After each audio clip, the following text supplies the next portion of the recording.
your friend Nick. I think the world lost someone very special when you read every tribute, every word.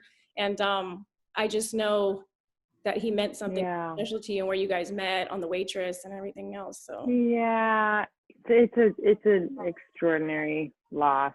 I mean, and his wife Amanda, who has been such a, I mean, I talked about her as being such a love warrior. She really was so faithful and so determined, and I think we all really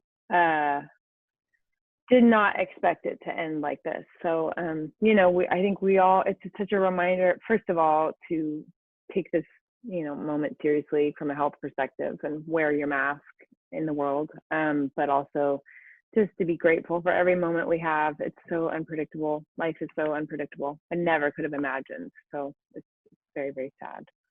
And just knowing who he was and how he touched the world, is it so beautiful to see, at least to have that spirit still? Oh, completely. I think one of the things that she did that I loved was she had friends and family dance for him every day at 3 p.m. and using his song and singing to his song. And I mean, the community is so much bigger than I even thought it was. So I know that from what she's shared, that it's been really special to watch people come together in his honor, you know, before and after. And she has a beautiful son, and so Nick will live on through Elvis. And but it's just he was such a kind heart, so talented, so humble, so kind. So it's a really, really sad day. Absolutely. Again, I'm sending my condolences. I'm so sorry for your loss. And again, the rest of the world. Me too. I know that he will be excited to be watching from above your show, and happy and proud of you for this. And congratulations on your end for this Little Voice. Thank you. So you wrote this song, Little Voice, which is now the theme song for the show, at the age of 24. Yes. Did you have any idea that it would turn into this, or was this the goal, or was this another song that you were doing? What was the point behind this for you? No, this is a wild turn of events that reminds me to just have faith in sort of the cosmic order of things. I wrote this song. I had a dream about writing this song when I was making my very first record. And it was all about sort of returning to myself and being able to sort of hear my own perspective and my own intuition in amidst the noise of the industry and the world. And ironically, I was told at the time that the song was not as strong as the other songs on the record, so we should pare down and just really hone in on what the record should be. I was devastated, of course, because no one likes to hear that their music isn't good enough to be on their own record. But all these years later, you know, 15 years or whatever, and we were talking, Jesse Nelson, my partner on this, and I were talking about a theme song, a potential theme song, and I was trying to write something, and I couldn't really crack the code, and then remembered that this song had just been sort of living in my demo pile for all these years, and I sent it to Jesse, and I was like, does this resonate? And she loved it, and then so it's an even sweeter story for the song to like have this big life now. It's so cool. And knowing that you brought this up, what was the inspiration to start doing a show like this, or even have this in production? Where did that start out? I give J.J. Abrams the credit for that. So again, very serendipitously, I met J.J. at an event, and we started talking. I think his daughter had actually introduced him to Waitress. And so he knew Jesse and my work through that show. And he invited me to come into the Bad Robot production offices to have a meeting. And I went in and honestly didn't even really know what the meeting was about. We sat down and were eating eggs in their beautiful kitchen at Bad Robot. And he brought up television, and he's like, have you ever thought about doing any kind of project for TV? And I honestly hadn't.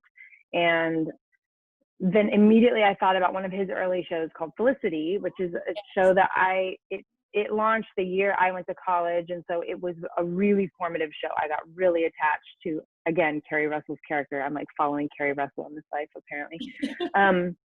But I always thought about that show and like, what if there was music, you know, what if Felicity was a songwriter essentially? And he liked that idea. And again, serendipitously, Jesse Nelson had also been working on a singer-songwriter project at that time. We had just finished launching Waitress, and we had a really lovely connection and an easy working relationship. So we kind of forged paths, and here we are with Little Voice. Knowing the character in this, I guess we could say a budding songwriter struggling with a little stage fright, would you say is kind of, okay. Would you say that coincided with kind of your career in the very beginning or at all? Or do you see this being semi-autobiographical? How do we look at this? I think we look at this as Bess, our lead character, and I sort of share a spirit, but it's not my story.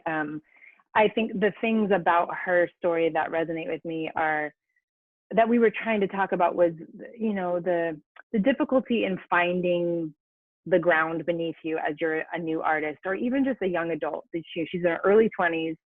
Everyone's telling her she's a grown-up now. She doesn't quite feel that way, but she's got so much on her plate. She's got all these plates spinning and trying to make ends meet and take care of complicated family dynamics. But she, as an artist, is dealing with and this is taken from my life, of sharing material too early and being really wounded by the vulnerability of that experience. So having someone not really get it and give you negative feedback and not really having a tough enough skin to sort of manage that. So we kind of find Bess at this time where she's butting heads with her internal motivator, who's telling her that, like, I need to go be an artist, but there's a lot of, you know, punches to bear when you take that road. So it's not quite autobiographical, but there's lots of things about my life that live inside this show. Absolutely. And that's true to life when you're an artist, because there's too many cooks in the kitchen sometimes, and you're like, let me do me. Everybody's got the opinion, and everybody seems to be an expert on your life, which is annoying. That part. Yeah. I love that you're doing all the original songs, correct, for this? Yeah. How big of a task has that been, or will that be? And have you just completed all of them? And how many people have you collaborated with? What was the process with everything? Yeah, it was a very small group. It was a lot. Well, for this first season, actually, it was kind of fun because we went back through some songs of mine that, like, just didn't find a home in the world yet. So there's songs that, like Little Voice, our theme song, that I wrote when I was that age. And then to sort of complete and fill out the rest of the season, I worked with some people that I have worked with on my records: Jack Antonoff, Lori McKenna, Hillary Lindsay, Justin Tranter. These are people that I've co-written with for my own records and had a lot of synergy with. So it was really fun. We would sort of write to certain songs of mine that already were in existence, and then filled in the gaps with writing directly for the show, which I sort of loved both sides of that process. No, it probably feels good to be able to also bring other songs that you had that you, like you said, didn't find a place, and now they're finding a home. Totally. Yeah, there's a song that a song called Simple and True that I wrote years ago, but has always been, I don't know why, like, it doesn't make sense. I love the song so much. I don't know why I never put it on the record. I think the song is very special. So I watching it come to life on screen, I'm like, oh, this is why it never ended up on a record. It was always supposed to be here. And so it's just, you know, it's a funny exercise in faith in a way. Yeah, I was going to say, it's perfect timing for everything. Everything in its place. Again, congratulations on this. It's amazing to be able to, thank you, you know, put your artistry out there for everyone to see, and probably impressive to you to hear yourself younger or at different stages of life and say, was I that day, or what was happening here? Yeah. It's a hard time as in a young artist's life to sort of, you know, trust your gut for the first time. It's you're on wobbly legs for a while, and so it, in a way, it is really fun and nostalgic to go back to that kind of chapter in my life, and always wish I could go back and just tell myself to relax and trust in yourself more. It's a lesson I'm still learning, so I'm not enlightened yet. We're getting there. We're learning every day. That's right. In terms of Waitress, I know you were in production right before COVID hit. have you heard anything about that? Will we get back into production anytime, soon, maybe early 2021? What will happen with Waitress? Yeah. Waitress at the moment is sort of, there are new companies that are going to probably come to life. Sadly, it just landed at the most, it was impossible to sustain our London production. Broadway had closed in January, and then our London production devastatingly was not able to sustain over this big chunk of time. So we will be launching a UK tour. So that will be a production that comes back. We have an Australian production, a Japanese production. There are other productions that are going to come to life when it is safe to do so. But yeah, I'm really hoping that we can sort of create some sort of event for our West End company, because they really didn't get to say goodbye, and that is just kind of untenable. It's too heartbreaking. Yeah, well, we'll keep looking on social and everywhere else to make sure. Yeah, we'll keep you posted. Yeah, keep us posted. So when we talk to amazing musical artists, I like to do a little original songs and a breakdown. So you have your Grammy-nominated song, Brave, which really you can play that at any moment of your life. It's such a beautiful song, but I think especially right now. And so we want to kind of break down the anatomy of that and the writing process really quickly for you. So it's it's based on a friend, right? It's a civil rights anthem. I was watching a friend sort of go through the process of coming out as an adult, and it was really it was a really tumultuous time for this person, and so it was really just a love letter. And I was working with Jack Antonoff on that song, and he was just launching his initiative, the Ally Coalition, with his sister, and so it was about straight voices speaking up for gay rights, and so I think that it was just this kind of amalgamation of wanting, it is a protest song. It's a protest song on behalf of our authenticity, of getting to know that, like, whoever you are, to step into your truth and trust that you will be safe, or that we'll try to make you safe.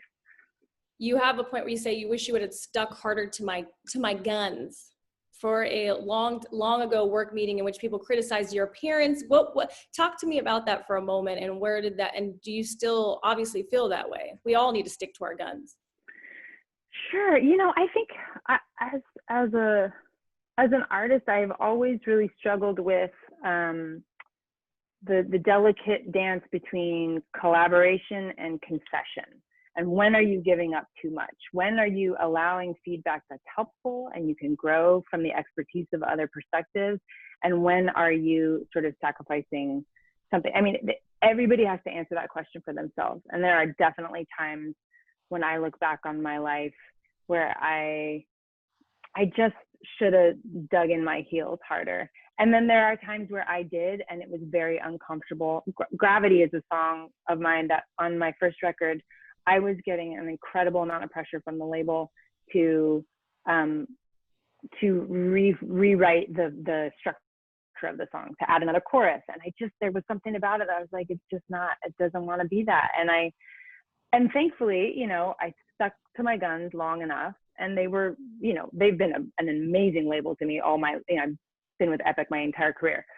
But it was a good little lesson for me early on to be like, no, I know better than you because this is my song. And, but there's other times where I had to trust the input of people. So again, everybody has to answer that question for themselves, and it's not a straight line.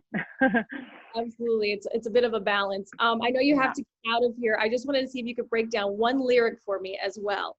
And then I'll let you have your day. You could go. All right. Okay. Nothing's going to hurt you the way that words do, and they settle beneath your skin. What was going through your mind when you were thinking that lyric, and how does it break down for you personally? I think, for me, it was really examining the power of language and how easily it is to become wounded by, people's words. We give a lot of weight to each other's opinions and perspectives, and I think, nothing hurts quite the way like that words do, but we have to realize our own power in that you really do get to flip a switch and turn it off and change your own perspective. Like that's where the power lies. But just that words have weight. And I think especially right now, as everybody has the ability to amplify their own voice, I think it really matters what you say in this time, and that to remember that. That's why I try. I'm not always successful, but I try to remember that I don't like seeing unkindness from other people, so I don't want to contribute to that either. Even if I'm, the people that drive me batshit. But like, I'm not into, I believe in kindness, and so you want to sort of hold yourself to that standard.